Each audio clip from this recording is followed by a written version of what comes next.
All right. Good evening, everyone, and thank you for joining us for tonight's session.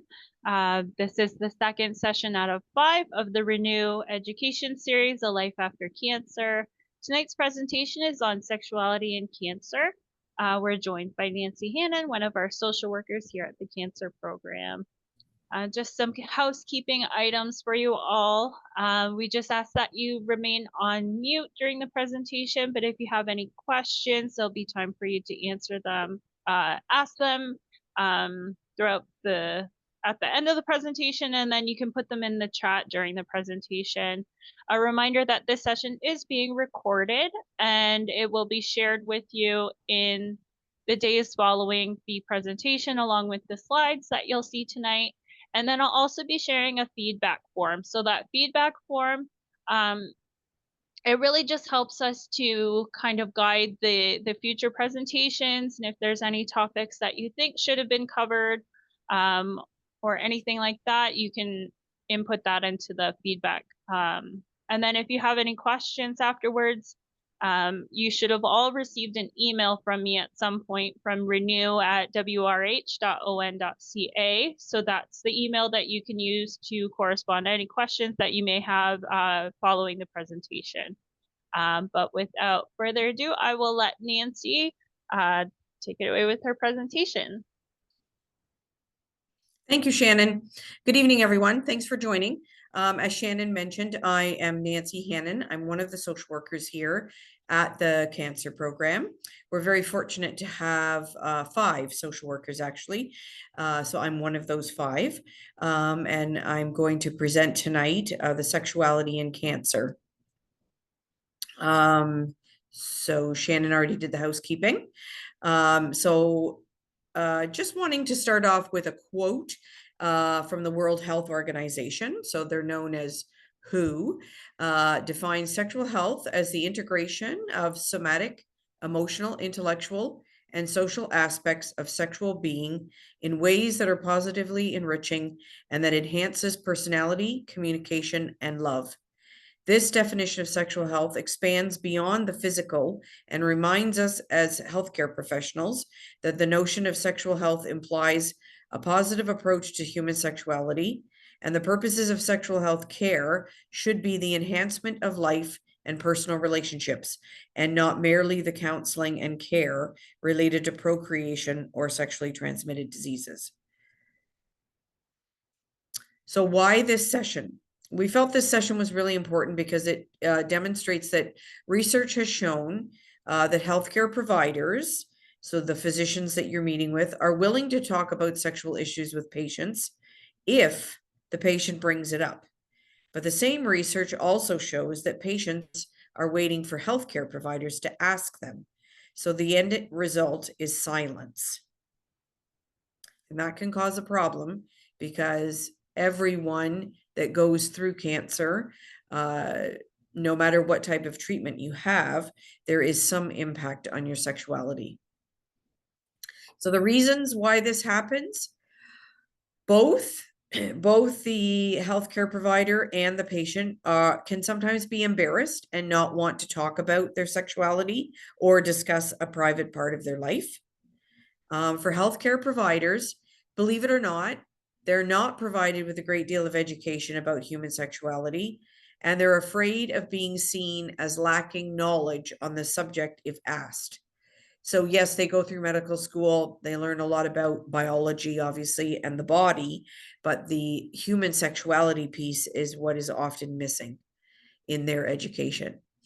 Some believe it's somebody else's responsibility, and their primary goal is to cure the cancer and leave all the other stuff to someone else, whoever that may be. And healthcare providers will often avoid talking about sexual health due to their own discomfort, time constraints, and cultural or religious misconceptions.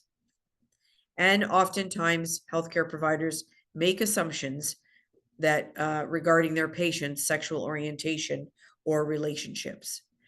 So as an example of that, the other day, for example, I met with a single woman who has noted in her chart that she's single.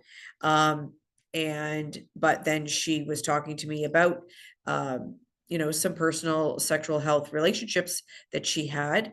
And she said, it's interesting that the doctor, sees in my chart that I am single and therefore doesn't believe or doesn't think that I, I'm in a sexual relationship, and they just don't ask questions as a result.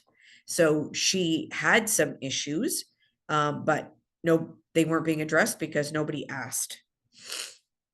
For patients, many patients are afraid that they'll seem stupid for asking questions. They may not know who to ask because their healthcare team has never asked if they have any concerns or questions.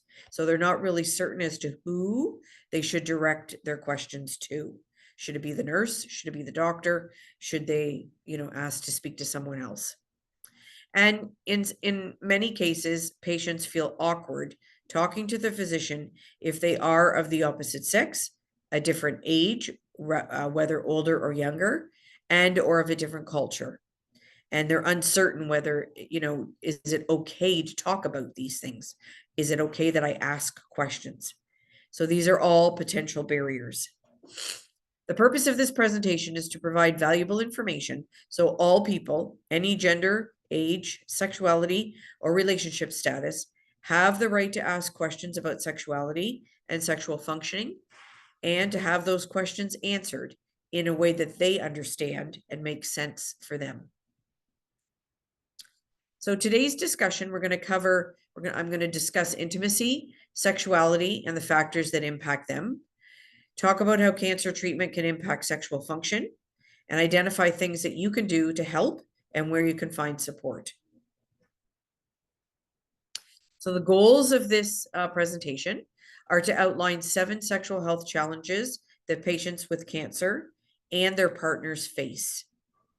So it's important to note that the idea now of cancer is that, we recognize that obviously the patient or the individual that's going through, has been diagnosed and is going through cancer treatments and have maybe finished, that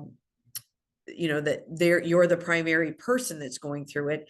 But in many cases, there is a partner involved. Sometimes it can be a caregiver. Sometimes it can be like a sexual partner as well.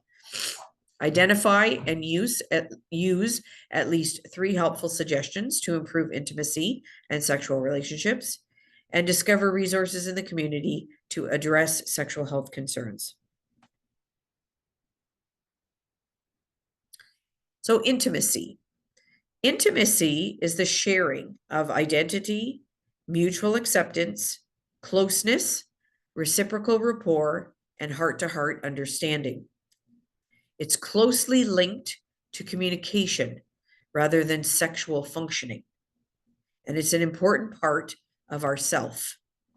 When a person feels intimately loved, nurtured, cared for, and supported, they're more likely to be healthier and happier. Sexuality is a little bit different than intimacy. Sexuality is an important part of the total person. Sexual identity involves both feelings and behaviors, and it's an intimate form of communication that brings comfort.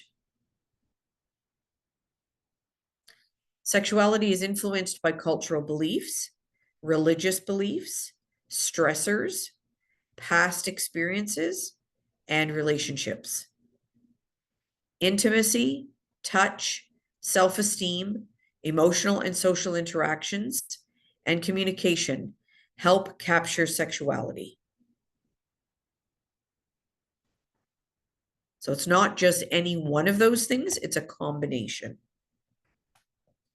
Factors that influence sexuality are biology and genetics, developmental status, culture, ethnicity, experiences, religion or spirituality, stereotypes.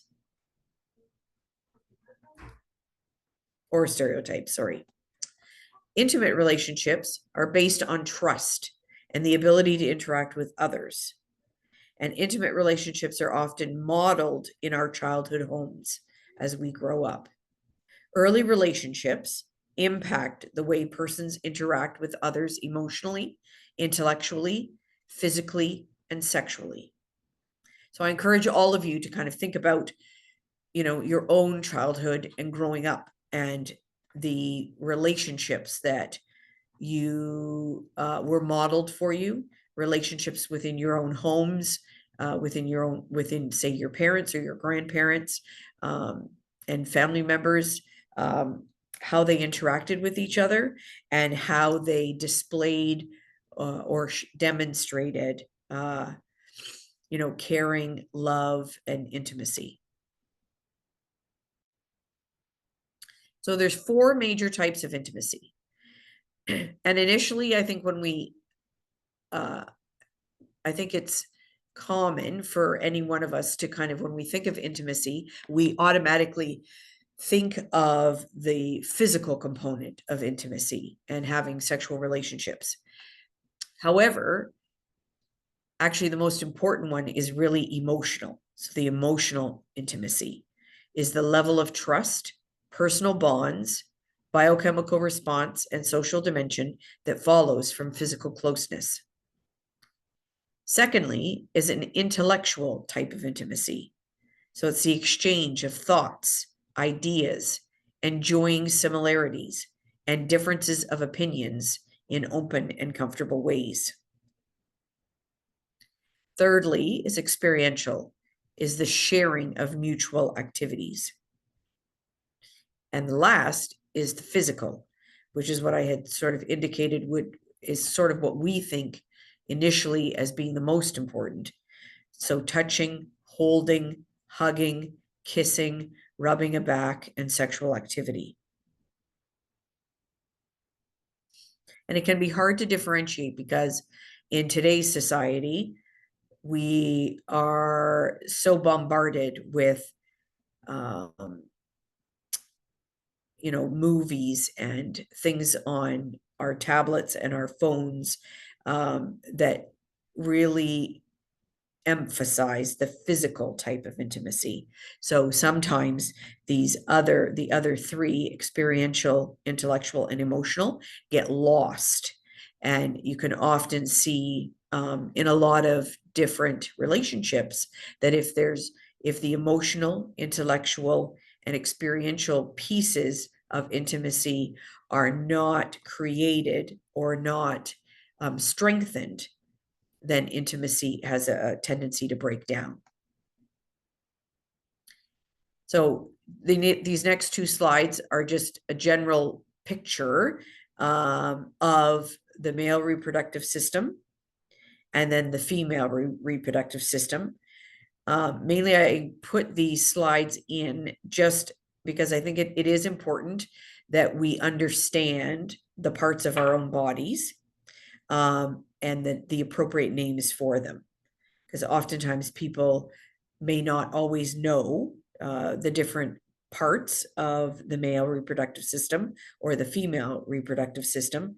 So when having conversations with a doctor, it can sometimes be overwhelming and confusing if you're not really understanding what it is that they're talking about. So there's the male, and then the anatomy of the vulva. And we've all heard different words, different definitions of different body parts. Some are more crude than others, but we've all heard different ones and may choose to use them. But I think it's always important to kind of have an understanding from a medical point of view of what the actual parts of your body are named. Again, so that you can follow along and have a good discussion with your doctor. And if you don't know, or if you're not certain, I think it is important for you to ask and just, maybe have them repeat it, or maybe ask them to provide further information so that you could have a good understanding.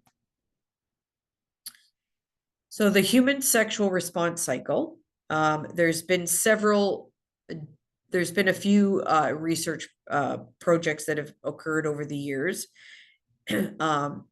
one hasn't, a newer one really hasn't come out in the last few years, but there's one from the 70s from Masters and Johnson, where they outlined 4 levels of the human sexual response cycle. So there's an excitement phase, a plateau, orgasm, and then resolution.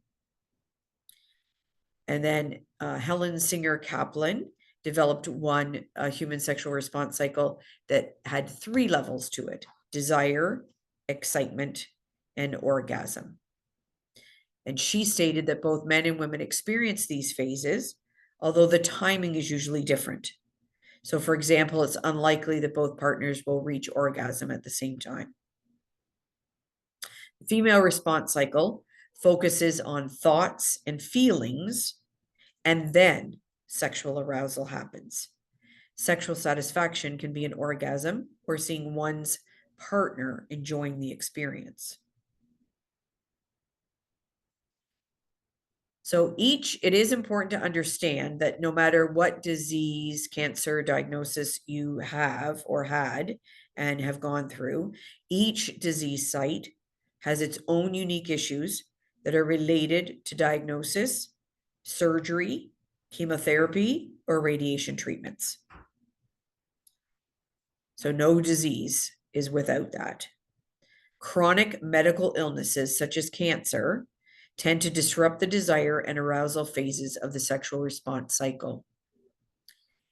And the reason why we're using the term chronic when it comes to cancer now is that because of the evolution of newer medications, newer treatments, medications that help side effects, what we're finding now, especially over the last 5 to 10 years, is that individuals are living with cancer. They're not, in years past, it was either you were cured or you were so sick and then unfortunately died. But now, because of the evolution of all the different medications and treatments, we're finding that it's becoming a more chronic disease and people are living longer with cancer. So one common fact is that there will be a change in sexual function for all patients. This can show itself in physical or emotional changes or both. So the physical side effects. So body image, reproductive capabilities, and sexual functioning are considered 3 distinct and yet interrelated components of sexuality. So there's 7 main physical side effects that are listed here. Body image changes. So if you've had a surgery and you had a mastectomy, for example, or you had a testicle removed, or a penile and your penis was removed, or you've had a type of treatment where your hair falls out, that all creates body image changes for individuals. There's bowel or urinary changes that people can experience. So with some cancers, you may, we'll kind of talk about this a little bit further on, but you may need to have an ileostomy or an ostomy bag, for example. A decrease in sexual desire or libido, fatigue. That's one of the bigger ones that we tend to see. Infertility, orgasmic changes and erectile dysfunction, and pain. So now I'm just going to go through each one of those and provide some information. So for body image, this is a loss of a body part through surgery. If it impacts your self-esteem and often decreases your self-esteem. There can be weight loss or weight gain. There can be some changes in your bodily functions. So for example, removal of ovaries, testicles. Now you have to have an ostomy bag. And for female cancers, it can throw women into menopause earlier than typical. Infertility issues, and a lot of questions with regards to who am I now that I have this cancer diagnosis, And am I a sexual person anymore? Especially when you've lost a body part. Bowel and urinary changes. Individuals who have been diagnosed with a cancer that affects your bowels or any of the lower extremities sometimes have to have a bowel, or sometimes will have bowel or bladder incontinence. They may have to have a catheter, neurostomy tube, drains, and these may take days to heal as there's sometimes damage to the entrance of the tubes.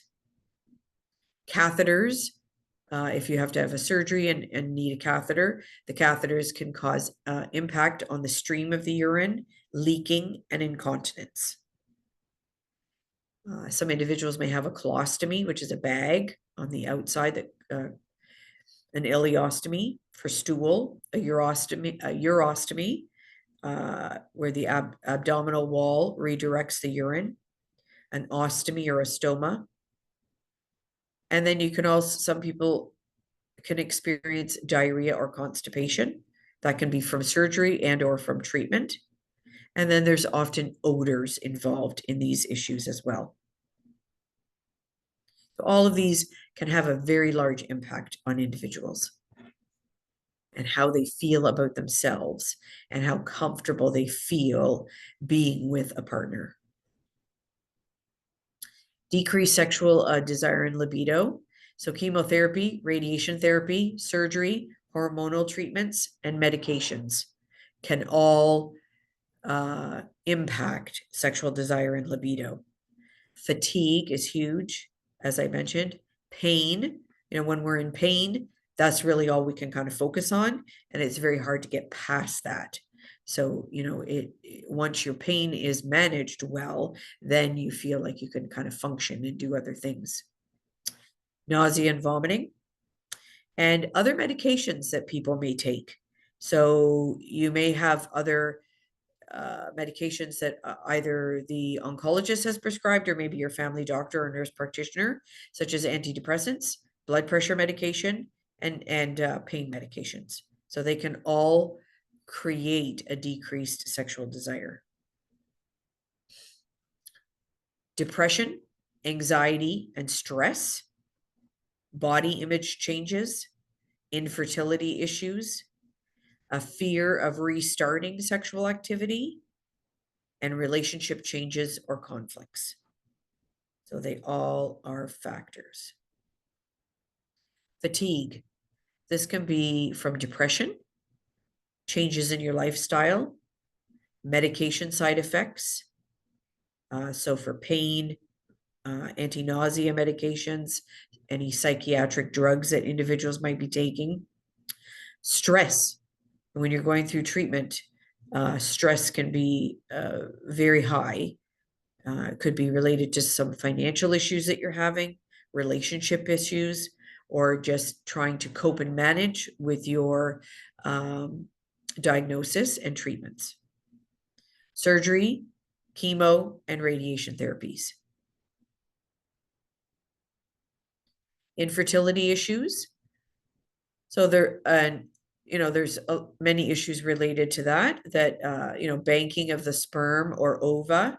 There's a decreased sex hormones.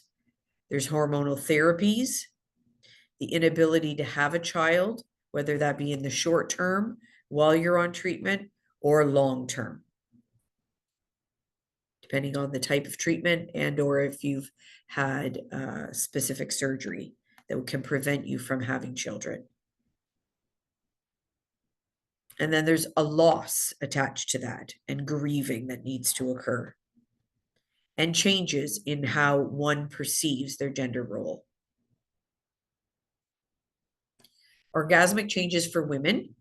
A lot of women, depending on the type of treatment they're going through, may experience some vaginal dryness, vulva irritation, painful intercourse, a lack of desire, decreased arousal, injury to the pelvic nerves, decreased clitoral sensitivity, a decrease in the elasticity of the vagina, an increased sensitivity to touch, and depression. Men who've had an external beam radiation can be intimate. This is important. A lot of individuals don't know this or are not told or wouldn't know to ask. So men who've had external beam radiation can be intimate. Men who've had the brachytherapy with seeds should not be intimate for a period of time, and that should be discussed with your surgeon. When you do become sexually active, condoms should be used as pellets can be released. And if you are a grandparent, do not have children sitting on your lap for a specific time frame, and that can be discussed with the surgeon as well. Men often will experience some erectile dysfunction, and they refer to that as ED, not the emergency department, where they have no sexual arousal. Men don't often understand that they can have an orgasm without an erection. So this is a cue that arousal may be possible following treatment. There's also something called retrograde ejaculation. So ejaculation is the ejection of semen out of the urethra, which is the passageway inside the penis, when a man has an orgasm. Under normal circumstances, the ejaculation propels semen forward through the man's urethra and out the tip of his penis. This is because there's a tiny sphincter, which is a circular muscle at the entrance to the bladder that shuts the opening to the bladder and prevents the semen from entering. A retrograde ejaculation is when the semen travels backwards into the bladder. There may be injury to pelvic nerves if any man has had like a specific surgery, and also depression.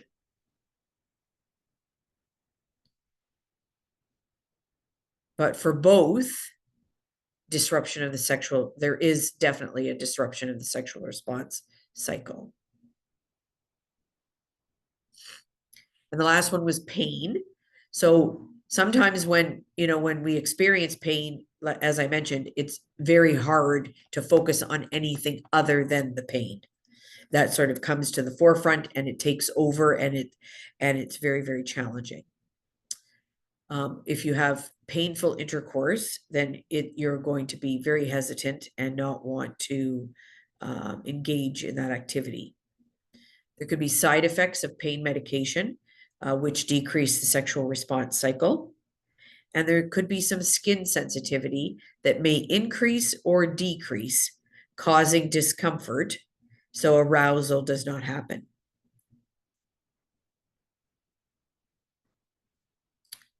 So treating sexual dysfunction.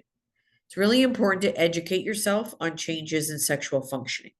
So we do have a booklet around the Cancer Center, and if you don't see it in any one of our displays, you can certainly ask a staff member.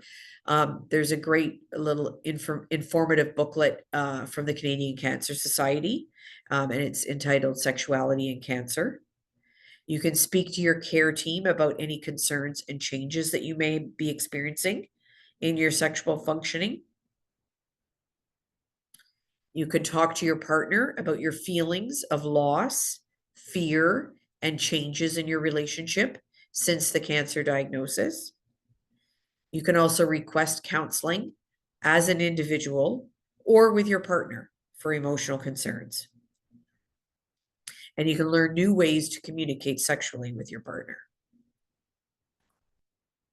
So here's just a simple exercise that it's kind of good for those people that have a partner. So it breaks it down into the physical pleasure and relational intimacy.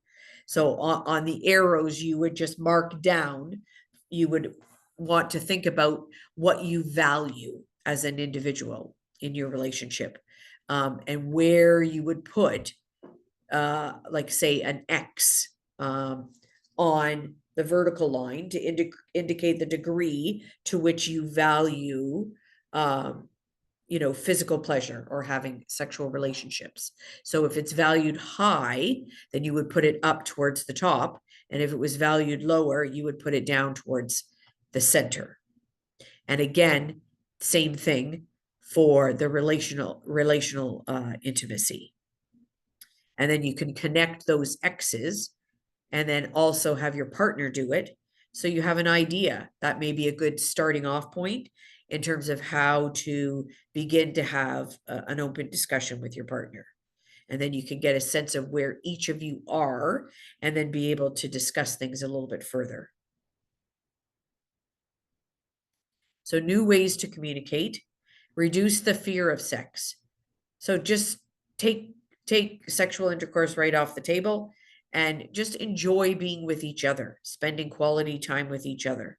Enjoy non-sexual touch like cuddling, hand holding, kissing, and embracing.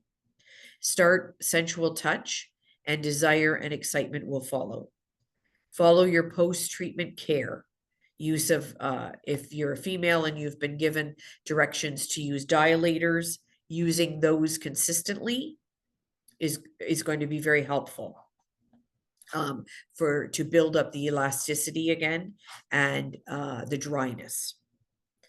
Pelvic floor exercises, if those have been recommended, and I do have some information coming up about physiotherapists in the community that have a specialty in pelvic floor exercises, and following through with any medications that you're prescribed, and being open to learning other new techniques through counseling.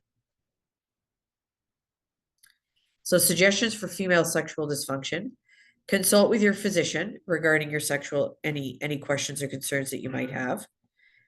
There's a use of vaginal moisturizers, and we always recommend using natural types of moisturizers. And in one of the slides coming up, I do have some examples and some names. So when you do receive the slides, you'll have that information, and then you can look for it at your local pharmacy. Use of vaginal lubricants, vaginal dilators.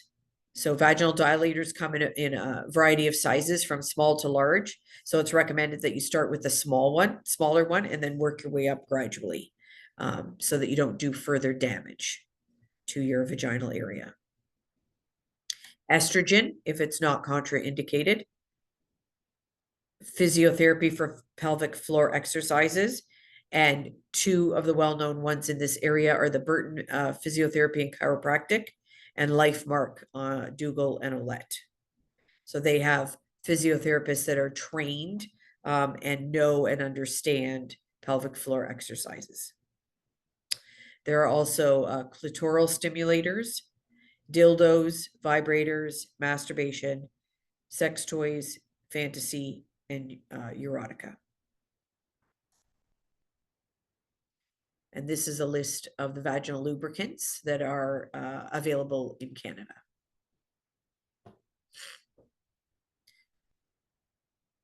So they're typically water-based, and they come in the majority of them come in a gel form.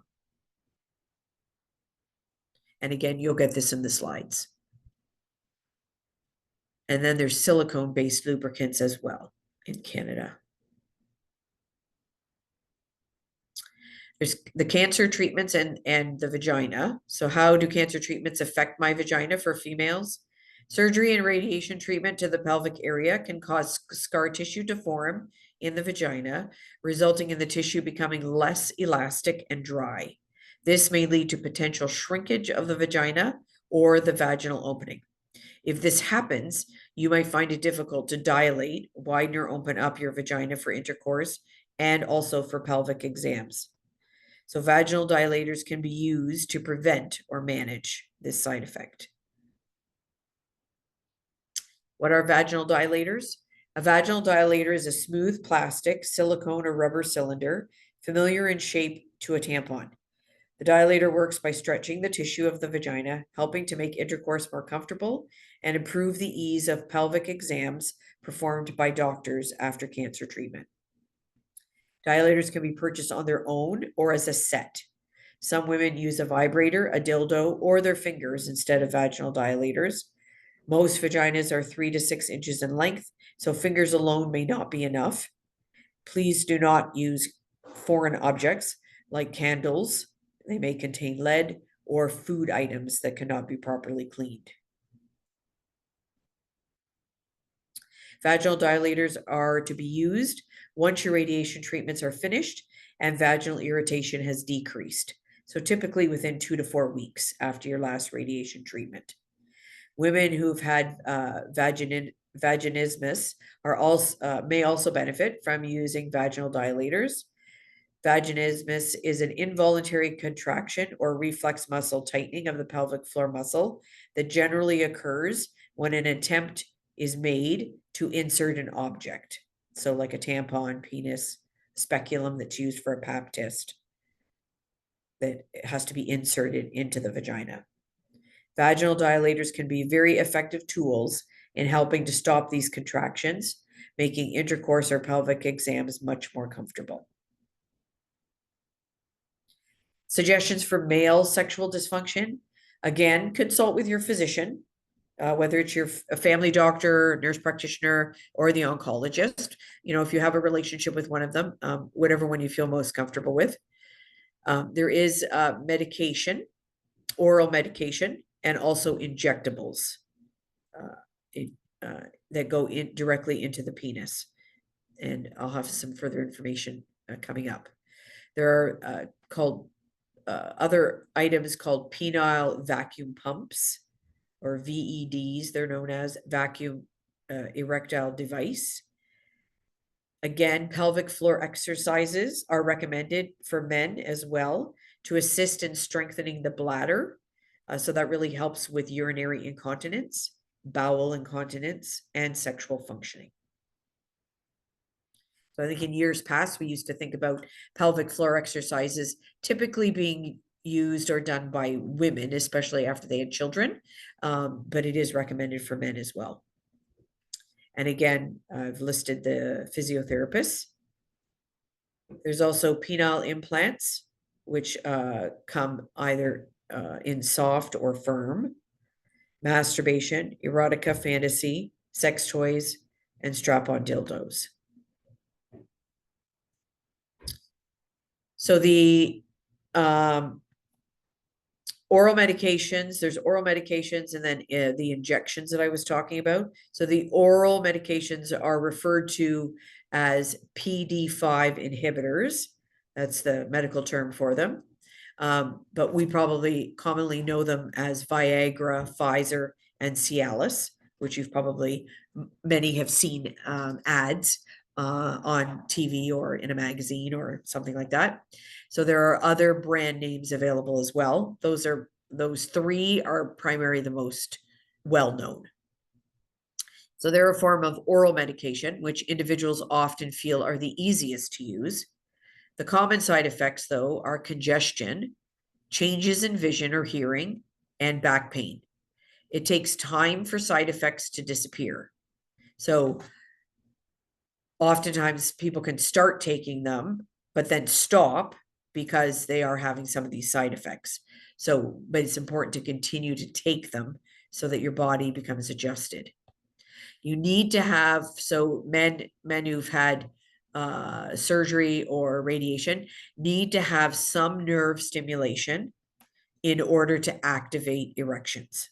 So if you don't have any nerve stimulation, it's going to be that much more of a struggle. Engagement in physical stimulation is usually required. If you're having partial erections, it can be helpful to periodically try a PD5 inhibitor. So the VEDs and injections doesn't rely on the nerve stimulation. Vacuum pumps are 80 to 90% effective. However, pubic hair needs to be kept short in order to achieve a good seal. There are both medical grade and non-medical grade pumps. You need to manually guide the penis in 50% of the way using a warm lubricant. Don't use a tension band for more than 30 minutes and don't fall asleep with one on. Use for 14 days use the vacuum pump for 14 days prior to using a band, and prolonged erections or bleeding disorders are contraindicated. The injections are 90% effective. They're more natural and economical. It's a very, very thin needle. So some people, a lot of men will feel uncomfortable or not like the idea of using them, but it is a very, very thin needle, and it is very important if you're interested in it or want to try it, that you've had some training and some advice from a nurse or from a physician on how to use it appropriately, how to insert it and use it. So training is very important to know how to inject it properly. It can take 3 to 6 injections to figure out the best dose for you. So what they typically do is you increase the dose in small increments. And it takes 5 to 20 minutes to take effect, and the erection can last for 30 to 60 minutes. Prolonged erection is a side effect. And so what they recommend is that you change the location of where the needle is injected in the penis to help prevent scar tissue. So they recommend, like if you think of the face of a clock, and when your hands are on the steering wheel of the car in the 10 and 2 position, that's where they recommend putting the needle in the 10 and 2 position and alternate. Do not use more than 3 times a week, and reduce if you have been prescribed blood thinners. Using a combination of the above rehabilitation interventions can be done as long as medical teaching and intervention has been completed. So that's key. So ADT therapy, or hormone therapy for men, it's ADT stands for androgen deprivation therapy, and that's the hormone therapy for prostate cancer. Hormone therapy is used to reduce testosterone that is produced in the testicles.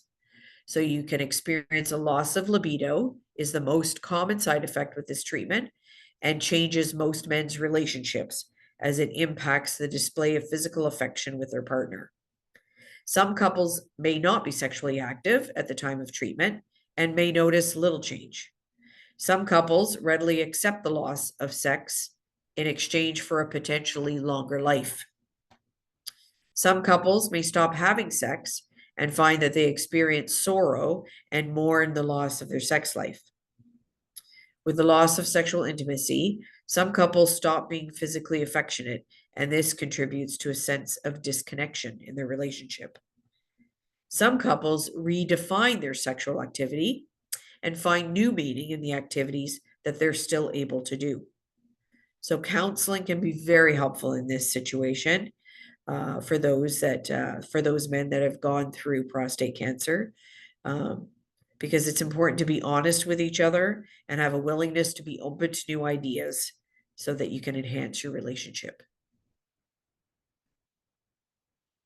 So for those that have had surgery and require ostomy, here's some information. Ostomy information and resources. So again, communication, kind of a common theme throughout this presentation is that communication, being open and honest with each other, is very vital. So for those in a current relationship and have a partner, both partners need time to adjust. It's very normal.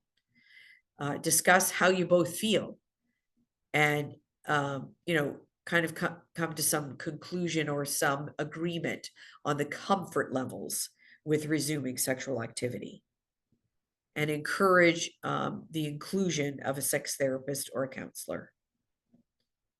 For those that are, thinking, well, I'd like to venture out and find a new partner, or maybe I might meet someone. Consider timing of when you want to disclose that you have an ostomy, and educate your new partner on your disease, the surgery that you've had, and the ostomy itself. So intimacy tips: show your partner your stoma or the pouching system. Cuddle and touch, focus on your feelings rather than your pouch. You can cover your pouch with special coverings or wear crotchless panties if you would like. It's important to empty your pouch or apply a new pouch You can use a closed-end pouch or a stoma cap as appropriate. There is also deodorizing drops or spray that help with the odor. You can try different sexual positions that work for you. And you can ask a physician if Imodium, Beano, or Gas-X can be taken before any sexual relationships. Maybe have time to bathe or shower together, but never insert anything into your stoma. That's very important. So here's a slide with just some pictures of different products that are available for ostomies. So the ostomy pouch deodorant, lubricating. So those are some good products that are available that are safe. And this is just a slide with shows some of the ostomy covers and the intimacy wear that men and female can utilize.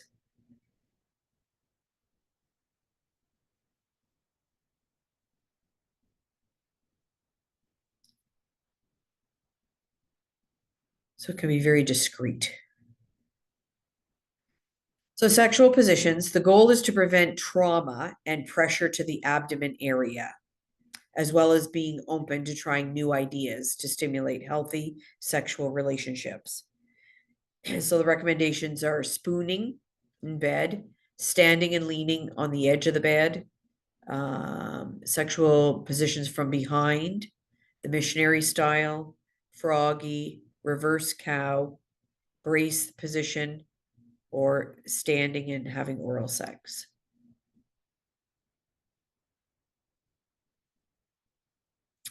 And here are some online resources that are specific to Canada.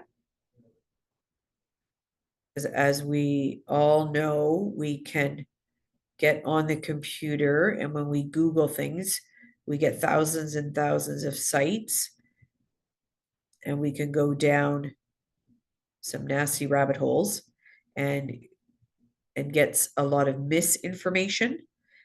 So it is important to go to reputable sites that have accurate information. And these sites are specific to Canada, so that you can have accurate information as it relates to our medical system. And then there's some online reputable sex shops that I've listed. These are all done very confidentially, in a very confidential way. So if you do choose to go on these websites and order anything, when it's delivered to your house, it's very private, and it's just in a basic bag or box, and there's no big sign on it that would say where it came from. So you don't have to worry about the neighbors knowing. So just as a review, I've outlined 7 sexual health challenges that patients with cancer and their partners face. I identified at least 3 helpful suggestions to improve intimacy and sexual relationships, and discovered several resources in the community that address sexual health concerns. And I don't know if anyone has any questions or has written any questions.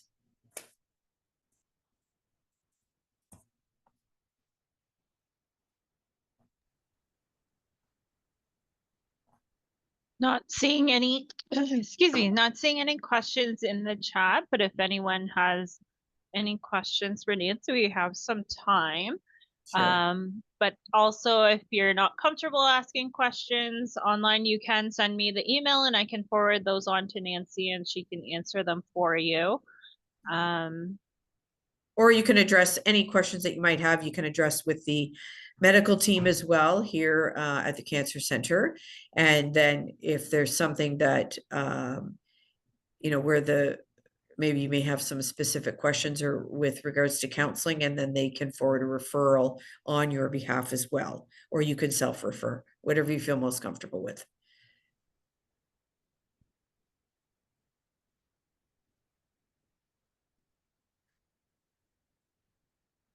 And I just want to say thank you for those that attended.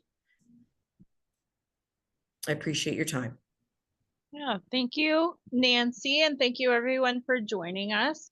So just want to remind everybody about the next session. So the next session next week will be on, it's called Be Active, Be Healthy, and it's with physiologist Dr. Scott Adams. So he gives some great information about exercise, post-cancer treatment, and just gives you some really great information. So I hope you can join us next week, and you will be receiving again the recording, the slides, and then a feedback survey. So if you can fill out the survey, we would love to hear from you.